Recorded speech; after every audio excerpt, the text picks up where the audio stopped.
Continuamos tratando de cargo, emprego e função, tá, pessoal? Já com resolução de questões neste bloco também. Então vem comigo, aula na tela. Nós temos cargo público, por definição legal, está lá no artigo 3º da Lei 812, como sendo o conjunto de atribuições e responsabilidades que estão previstas dentro de uma estrutura orgânica, de uma estrutura organizacional e são atribuídas, cometidas a um servidor. Tá? Por que a palavra, o verbo cometidas? Para evitar a redundância, né? Eu já coloquei conjunto de atribuições. Aí conjunto de atribuições que são atribuídos ao servidor fica repetitivo, fica feio, fica chato, né? Aí o legislador coloca a palavra cometidas, mas tem o mesmo sentido, tá bom? Um servidor, ele recebe atribuições e ele tem, né, dentro do conceito de cargo público, o nome do cargo, quais são as responsabilidades, o que o cargo tem por atribuição realizar, não é verdade? Quais são os vencimentos deste cargo. Ou seja, esse cargo integra uma previsão orgânica, ele está dentro de um organograma, beleza? Por exemplo, na polícia, é agente de polícia rodoviária federal, agente da Polícia Federal, ou o nome que se dê, mas tem um nome. Papiloscopista policial federal, escrivão policial federal, né? Na polícia a gente chama pela sigla APF, que é o agente, DPF, que é o delta, que é o delegado, EPF, que é o escrivão, PPF, que é o papiloscopista. Então, cada cargo tem o seu conjunto de atribuições. Você pode observar que a atribuição do escrivão é diferente do agente, que por sua vez é diferente do papiloscopista. Ah, professor, mas depois que está na polícia, todo mundo faz de tudo. Eu sei que depois que está na polícia, a coisa muda um pouquinho, vai para a missão, vai participar, etc. e tal, né? Mas existem responsabilidades específicas, não tem? Se vai fazer um local de crime, né? O papiloscopista, ele tem uma missão pontual ali, né? Que o agente não vai fazer, que é recolher as impressões digitais. Da mesma forma, o escrivão, na hora de lavrar um auto de prisão em flagrante. O agente vai depor como testemunha do auto, como condutor ou testemunha, e o escrivão vai tomar essas declarações. E o papiloscopista vai juntar as suas atribuições por meio da folha de antecedentes que ele vai produzir, ou então daquela folha datiloscópica que ele vai produzir, enfim, cada qual na sua seara, cada qual exercendo as atribuições que estão na lei.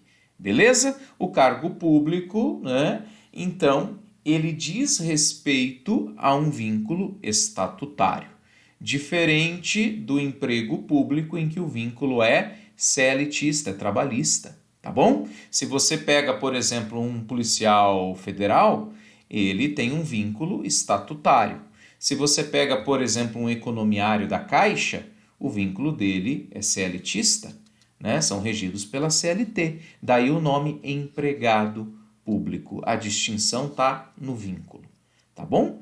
E por fim aqui eu falo da função pública, que são as atribuições do cargo, emprego, ou então as destinadas diretamente ao agente público, tá bom? Função pública é um conceito amplo, é um conceito abrangente, tá certo? Por exemplo, um magistrado, ele tem um cargo público, um cargo de juiz de direito, mas ele pode exercer as suas funções, por exemplo, numa vara civil, numa vara criminal, numa vara agrária. A função pública pode mudar. Da mesma forma na polícia, isso é muito comum na PM, né? O tronco da PM é um só, mas o policial militar pode ser policial militar rodoviário, pode ser policial militar ambiental, pode ser policial militar da rota, do choque, da RONE, tantas nomenclaturas que nós temos. Então observa que a função pública é o exercício das atividades da administração e que elas podem variar. Na polícia isso é muito comum, né? Você tem lá na PF o GPI, o Grupo de Pronta Intervenção, que é o grupo de elite da PF. Eu tenho grandes amigos na Polícia Federal. Na PRF também, tem o tático da PRF, tem o operacional da PRF, tem o administrativo da PRF, tem a inteligência da PRF. Então observe que a função pública ela pode se adaptar, né, dentro das atribuições que o agente desempenha. Tá bem? Pode variar, mas, né, decorrem do exercício do cargo ou emprego e não se vincula a um cargo público também. Então tem esses dois lados. Por que que ela não se vincula? Porque é possível que alguém tenha uma função mesmo não tendo um cargo. É, professor? É. É possível. Um jurado ele tem uma função pública. Ele exerce uma função pública. Ele exerce um munus público. Mas ele não tem cargo. Ele não vai ganhar nada por isso. Não é verdade? Então, a função diz respeito às atribuições do cargo ou do emprego, que são cometidas, que são destinadas de forma direta ao agente público, mas ela também não exige, de outro lado, um cargo ou emprego. Ou, em outras palavras, é possível que alguém tenha uma função pública sem ter necessariamente um cargo ou emprego. E aí entra jurado, aí entra o mesário, né? Ele exerce uma função pública ali, né? Mas uma função pública temporária, uma função pública específica. Terminou, acabou, né? Ele não vai ter os deveres do cargo uma vez que encerrou a sua função. Tá bom? Então vamos ver aqui as questões, vou mostrar para você, olha só. 2004, escrivão da PF. Nelson foi recentemente contratado pela União para exercer uma função pública, olha lá, para exercer função, mediante contrato por tempo determinado para atender a necessidade temporária de excepcional interesse público. Só de olhar aí eu já sei que ele é um temporário, correto? Temporário que atende à necessidade temporária de excepcional interesse público. Como, por exemplo, a turma do IBGE, né, pessoal? A turma do IBGE, que são temporários, não é verdade? Nessa situação, Nelson ocupa cargo público, ocupa emprego público. Está perguntando se ocupa emprego, né? Corrigindo aqui, ocupa emprego público? Não, ele não ocupa emprego público, porque é apenas uma situação temporária. É apenas uma situação temporária dentro daquilo que eu vim explicando, né? Então ele não ocupa emprego público, tá bom? Porque o temporário não tem emprego nem cargo. É só uma questão excepcional, é só uma questão provisória. Por não ter emprego público nem cargo, o temporário não o ocupa e, portanto, está errada a pergunta. Beleza? Aqui nas estatísticas nós temos 34% de erros, o que é bastante elevado para uma pergunta conceitual. Se você quiser voltar lá, está aqui a pergunta 246984, aqui em cima, tá? E muitos comentários também para você aproveitar. Seguimos com mais uma pergunta. Julgue o item a seguir considerando que o DPF, o Departamento da Polícia Federal, é um órgão do MJ, do Ministério da Justiça, que tem competência para apurar infrações penais contra a ordem política e social ou em detrimento de bens, serviços e interesses da União ou de suas autarquias e empresas públicas. Blá, blá, blá, que não me disse nada, não me ajudou em nada até agora. Pergunta: o DPF integra o governo federal e, portanto, os ocupantes de cargos comissionados nele lotados são considerados agentes políticos? Não tem nada a ver, né, gente? Cargo comissionado não tem nada a ver com agente político, tá bom? Antes até de responder essa pergunta, eu trago aqui essa classificação. O cargo pode ser efetivo, porque depende de prévia aprovação em concurso de provas ou provas e títulos.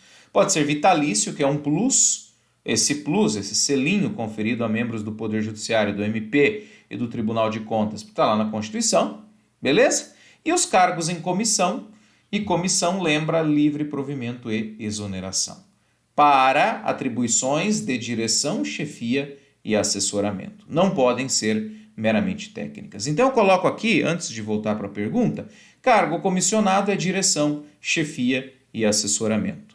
Tá? São demissíveis ad nutum porque, uma vez nomeado, pode ser demitido a qualquer momento. Já nasce passível de demissão. Já entra sabendo que pode ser mandado embora. E tem alguma coisa aí em cargo, em comissão, falando que é agente político? A banca está confundindo as coisas, né, pessoal? A banca está claramente confundindo os temas. Então eu volto aqui para a questão e falo: o DPF integra o governo federal. Beleza. E, portanto, os cargos comissionados do DPF são agentes políticos? Não tem nada a ver uma coisa com a outra. Não tem absolutamente nada a ver, Tá bem? Então, portanto, aqui está errado, né? Vamos responder, está errado. E nas estatísticas, só 15% erraram, porque é uma questão bem básica, né, pessoal? Uma questão bem tranquila. Beleza, gente? Com isso, nós fechamos esse bloco e vamos começar a tratar logo mais da Lei 812, importantíssima. O maior número de questões prévias, né? Eu não posso falar do futuro, mas do passado eu posso. O maior número de questões que eu encontrei em direito administrativo é a Lei 812. Então, essa lei vale a pena você imprimir o texto compilado, né? O texto atualizado e decorar. Decorar é saber com o cuore, decore, né? Decorar, saber com o coração. Vale a pena. Vale a pena. Eu sou old school, eu gosto de imprimir, de riscar, né? De colocar ali, marcar texto, vai para lá, vai para cá, etc. Mas se você já é new school, né? Nem sei se tem essa expressão, se você já é novo aí, mais moderno que o professor, mais descolado em tecnologia, abaixa no seu aplicativo e lá eu sei que tem várias ferramentas, mas decore a lei. Tá bem? O professor usava uma técnica, e vou terminar a aula falando dela, que era gravar a própria voz e depois ir ouvindo. Na minha época, né, lá nos anos 2000, no começo dos anos 2000, 2004, 2006, não havia MP3 ainda. Estava começando, eu acho, né? Estava começando, era em fita, fitinha pequena. Então o professor tinha um gravador, gravava a própria voz, lendo a lei seca, e depois colocava um fone de ouvido e durante o exercício físico, o professor ia ouvindo a própria voz. Um dia, 2, 3, 4.